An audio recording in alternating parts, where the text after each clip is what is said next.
Yeah, welcome back to another episode of the Format Podcast. Got a pretty interesting show for you here today. Matter of fact, maybe a show that's downright crazy, but we're gonna get right to it. Gilbert Arenas. So, as you know, on this channel, I produced more than a few shows talking about Gilbert Arenas and the things that he says. And the more I delve into this independent sports media thing, you realize that if you don't have major backing behind you, like one of the big labels or have a big name, it is hard to develop a following. Now, even if you do have all that behind you, it can still be difficult to develop a following. And so one thing I've noticed, I try not to do this myself, but one thing I've noticed is you can develop a following whether people love you or they hate you by saying crazy stuff. And so why am I saying that you could develop a following by saying crazy stuff? Just check the internet, check YouTube and see all the wild stuff that people say, because it gets clicks, right? Even myself, I've been accused of saying things just for clicks. Now, if you've been around this channel for a while, you should know that I say what I believe, and generally I can back up what I say with facts. That's kind of my thing, right? Trained journalist and all that. Cool. Now, Gilbert Arenas, this guy was a heck of a basketball player when he was in the NBA. He's been an all-star. I think he's been like third team all-NBA. He could do it. His claim to fame is giving Kobe 60 points in LA one night, which he did. Outstanding. Now, we know that he's a member of the independent sports media. He's on Nightcap with Shannon Sharp now, which is a very popular show. As well, he has his own show, Gil's Arena, which I think is like 4 or 5 times a week now, and is really popular. And he said some things, and I've pushed back on things that he said on multiple different shows. But this one right here was probably it was probably the wildest that I've heard yet. So what I'm gonna do, I'm gonna go ahead and play this clip, and we'll come back and talk about it. It is insane, or maybe even absurd is the better word. Just check this out, and we'll be right back and we'll discuss it.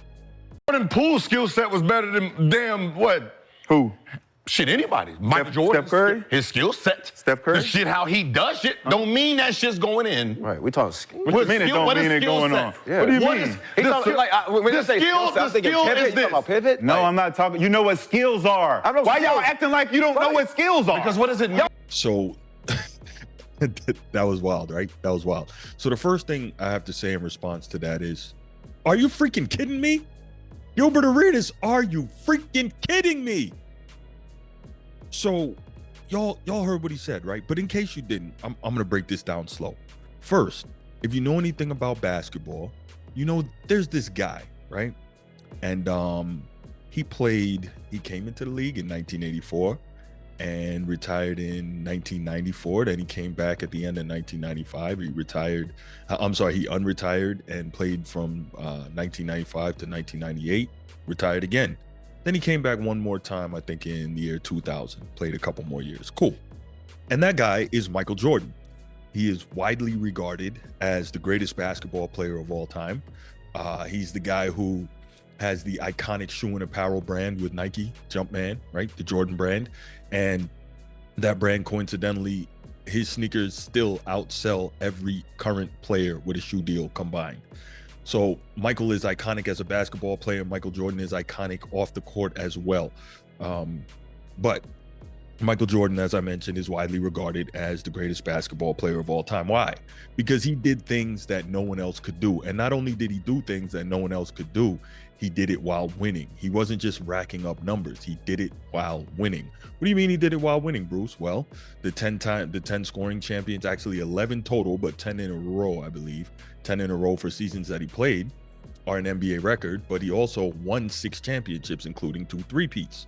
And all 6 of those NBA Finals series, he was Finals MVP. And that in of itself is not what makes him the greatest, but the fact that he's arguably the greatest offensive player. He's probably the greatest defensive guard who ever played. And just his competitive nature and his determination, not only to beat you, but to destroy you, and to do it in a way for the whole world to see.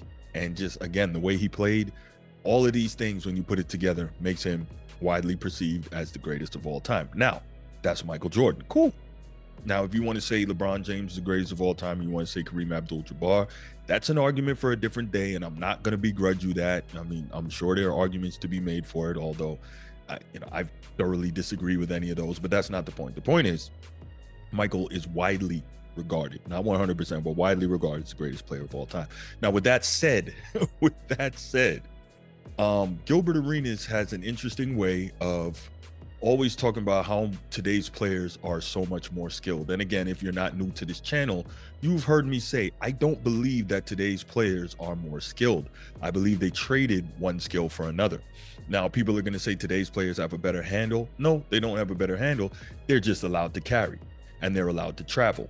What do we call this? Gather step and all this nonsense, which is a travel. Anyway, and you can hear Rasheed Wallace talk about that if you check out his podcast. But anyway, not the point. The point is, when you are utilizing rules that have been changed to make things easier for you, that doesn't make you more skilled. Today's players shoot way more threes. So on the whole, the league is better at shooting three-pointers. No question. Higher percentage, and they shoot more. But the fact is, most of these players, they don't defend. They're not better defenders. Why? Because the league took away defense. Right? You can look up Stu Jackson's comments on that. I'm not going to get into it, but you can look up Stu Jackson, former NBA vice president, on taking away defense. The hand check was removed, all the different rules, blah, blah, blah, freedom of movement. Look that up. But today's players don't defend nearly as well. And as such, because they don't defend nearly as well, it is much easier for offensive players to score. The floor is much more spread than it ever was. So again, easier for offensive players to score. Less rim protection, easier for offensive players to score. So that doesn't make today's players more skilled. That means they have the ability to do things in a situation that has been made easier for them to do it, right? We look at it, James Harden, I think a few years back, about 5 years ago, averaged 36 points a game. Outstanding, an incredible season. One of the best scoring seasons we've ever seen from a guard. James Harden, I believe, made over 300 three-pointers that season. Again, that is absolutely incredible because you got to make those shots. And some of them were difficult shots, although James Harden is one of the masters of traveling when he pulls up. But again, another story. Anyway, Michael Jordan, in his highest scoring season ever, 37 points per game, highest scoring season ever by a guard, just so we know. He did that. He only made 12 three-pointers that entire series. That entire season. 12 three-pointers. You got guys making 12 threes in the game. And I bring that up to say he wasn't scoring all those points by being a volume three-point shooter. Now, if that's how you do it today, more power to you, but that doesn't mean you're more skilled. We have big men today who are able to step out and bang the triple. Fantastic. That's a skill that many big men back in the day either didn't have or weren't allowed to show in games. And that's cool. Those were the rules. That's the way it was played. That's the way coaches coached. And that's fine. But does that make them more skilled than the big men of the past? Absolutely not, because those same big men who could step out and shoot a three can't go to the low block, take an entry pass and get you a bucket or get fouled, or get the bucket and get fouled, because they don't know how to turn over each shoulder. They don't know how to step through. They don't know how to up and under. They don't have moves in the post. Most of them. Jokic does, Embiid does, but most of them do not. And so again, this is what I talk about when I say trading one skill for another. Why am I on this diatribe about skills? Because as you heard in the clip, Gilbert Arenas had the nerve, as Stephen A says, the temerity, the unmitigated gall to say that Jordan Poole was more skilled than Michael Jordan.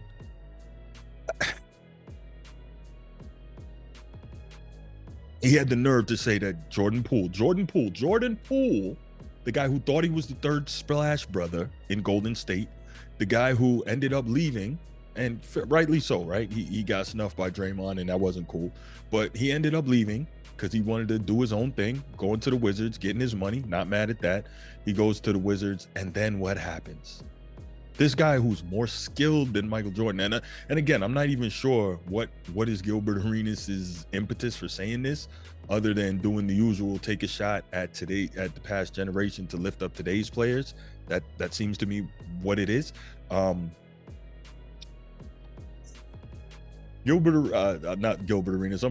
Poole, who averaged a career high 20 a game last season in Golden State, this year drops down to 16 and a half a game, only played 42 games, right? Injuries. And it's funny when you don't have Steph and Clay taking away a lot of the offensive attention and pressure from you, how much harder it is to score, even with the situation made so much easier by today's rules and the way the game is played. Very interesting, isn't it? No major drop off in his minutes played. He goes from 30 minutes a game to 29 minutes a game. He shoots his worst field goal percentage since his rookie year, 40%. 409, so 41% for the season this year. 30% from three. I thought he was the third splash brother. I don't know. You know, and so you look at this guy and you're saying, I bet you thought you were going to come out here and get busy and be that dude on your own team. You really thought that, didn't you? But guess what? It wasn't going down like that. Jordan Poole, I mean, look, I'm not trying to take shots at Jordan Poole. You're an NBA player. I couldn't dream of being an NBA player. I couldn't sniff it. I was nowhere near good enough to be anything like that. But the fact that somebody would have the nerve to say that you are more skilled than Michael, more skilled at what? Seriously, more skilled at what? Is defense not a skill? Michael Jordan was 9 times first team All-NBA defense and a defensive player of the year. Is that not a skill? It is, right? Michael Jordan averaged 5.5 assists per game for his career. Jordan Poole averages 3.4. Now, is passing the ball and having court vision not a skill? Michael Jordan was more skilled at you than that, skilled than you at that. And think about this, Jordan Poole. And I'm not, you know, I shouldn't be directing this at Jordan Poole. This is Gilbert Arenas and his nonsense again. But the fact is, nobody puts up big assist numbers in the triangle. We've talked about that. But when Michael Jordan, I think his final season prior to getting into the triangle, with Doug Collins as his head coach running point, he averaged over 8 assists a game. So Michael Jordan had that skill. We know he was skilled in the post. He could play in the post. We know he was skilled in the mid-range, much more so than Jordan Poole. We know he had just as good a handle. You can go look at the highlights of him shaking up that bird and that entire Celtics team. And realistically, you had to have had a handle back then, even if you weren't carrying the ball or, you know, doing crazy crossovers, making people fall. You had to have a handle because there wasn't all this empty space on the floor like there is now. It wasn't all spread out because of three-point shooters. It was very compact, very tight. So if you had a tight, compact handle, you had to be able to have that to get to the rim, or to get to your spot on the floor where you could pull up and make your mid-range or whatever it was. So Michael Jordan had a better handle, and you had to, because the defense was so much tighter and so much more physical and so much tougher on you. Okay, Michael Jordan, better rebounder. Again, that's a skill. You don't have to be able to jump out of the gym to be a rebounder, but what? You need certain fundamentals. You need to box out, you need to get position, blah, blah, blah. So I'm wondering, what is the skill that Jordan Poole was superior than Michael Jordan at? I'm wondering. See, this is where I say people say things just to get attention and to build that following. Because Gilbert Arenas, you played in the NBA. You know good and damn well. You know good and damn well that Jordan Poole is not more skilled than Michael Jordan. So before I get out of here, let's do this. If you haven't already, and you're here on YouTube, please go ahead, click that subscribe, that like, and that notification bell. If you want the audio only version of the podcast, open up your audio podcast platform, hit the search bar, type in The Format Podcast. We'll come right up. You can subscribe right there. Also, please make sure you give us that like, that subscribe, give us that that comment and that 5-star review if you're enjoying the content. Really appreciate it. So what I want to know from you, please go ahead and leave your comments in the comment section. Is Gilbert Arenas completely off his rocker, saying that Jordan Poole is more skilled than Michael Jordan? Can't wait to hear your comments. Can't wait to read them. Can't wait to respond to them. And I'll be back with you next episode. And I'm out. Peace.